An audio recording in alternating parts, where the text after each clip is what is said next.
They say love blinds you. I never believed that until I met her. Her name was Elena, and to me, she was everything light where I had only known shadows, warmth where I had only felt the cold. I was 26, a man consumed by ambition, chasing dreams bigger than my means. I wasn't rich, not by any measure. My life was a cramped apartment, second-hand furniture, and a job that barely paid the bills. But when Elena walked into my world, all of that faded into the background. She wasn't just beautiful, she was captivating. Her laughter had the kind of pull that made people turn their heads, and when she looked at me, I felt like I had been chosen by fate itself. Every time her hand slipped into mine, the world seemed less harsh, less empty.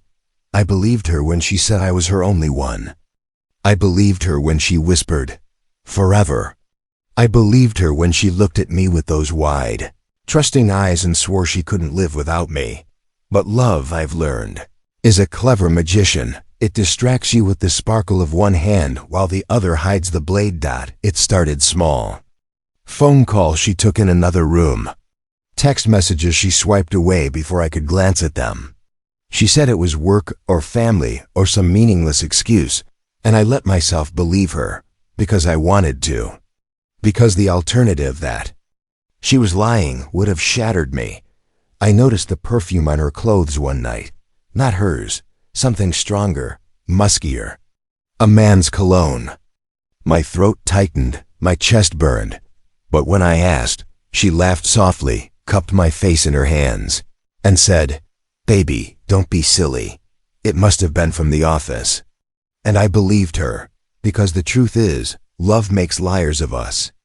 All. She lied to protect me. And I lied to myself because the thought of losing her was worse than the thought of being deceived. But lies, no matter how tenderly spoken, have sharp edges. And eventually, they cut deep. The night everything began to unravel, it was raining. She had promised to come over after work, but she didn't show. I called her. No answer. I texted her. Nothing. Hours passed. Midnight came. By then, worry had gnawed its way into suspicion. My chest tightened with dread. I couldn't explain. So I went looking, and that was my first mistake.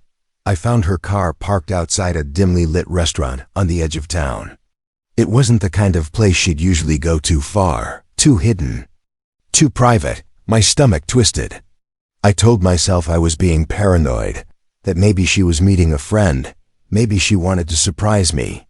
But as I walked closer, my heart started hammering in a way that only the truth could explain. Through the rain-speckled glass window, I saw her, Elena, my Elena, but not the Elena I thought I knew. She was sitting across from a man I had never seen before. Tall, broad-shouldered, with a face carved in arrogance. His hand rested over hers on the table, fingers intertwined, and she didn't pull away.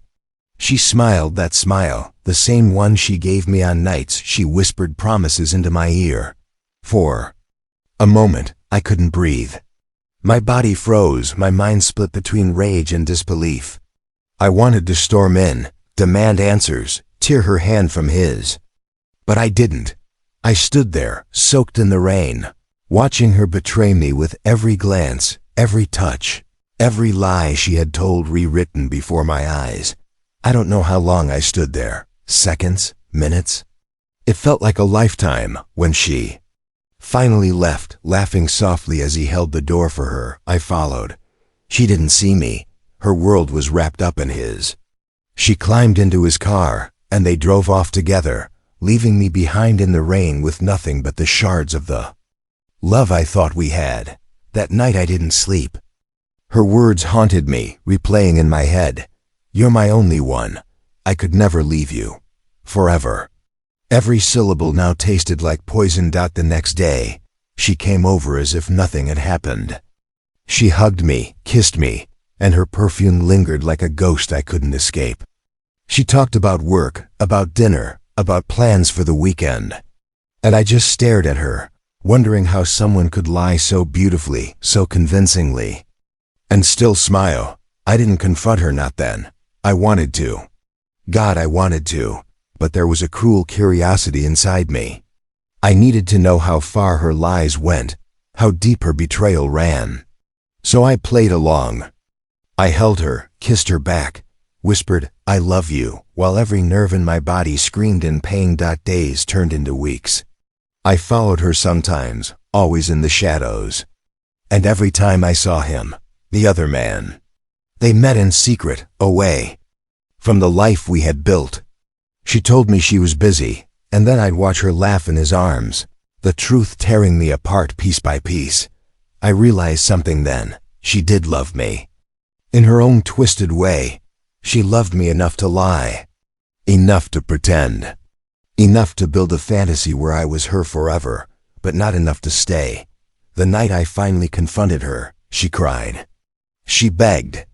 She said it wasn't what it looked like. She said she loved me, that I was her home, that he meant nothing. And maybe some part of her believed that. Maybe some part of her wanted both worlds, me for comfort, him for passion. But I had seen too much. I told her the words I never thought I'd say. You've already left me, Elena. You just didn't have the courage to admit it. Her tears fell silently, and I realized then that love doesn't end with anger. It ends with silence, with emptiness, with the slow fading of what once was. She walked out of my apartment that night. I didn't stop her, and she never came back. Now, weeks later, I still hear her laughter in my head, still smell her perfume in the air. Sometimes I wonder if she ever thinks of me, if she ever regrets what she did. But then I remember the way she smiled at him, the way her hand fit into his like it belonged there. She loved me enough to lie, but not enough to stay, and that is the cruelest truth of all. Thanks for watching.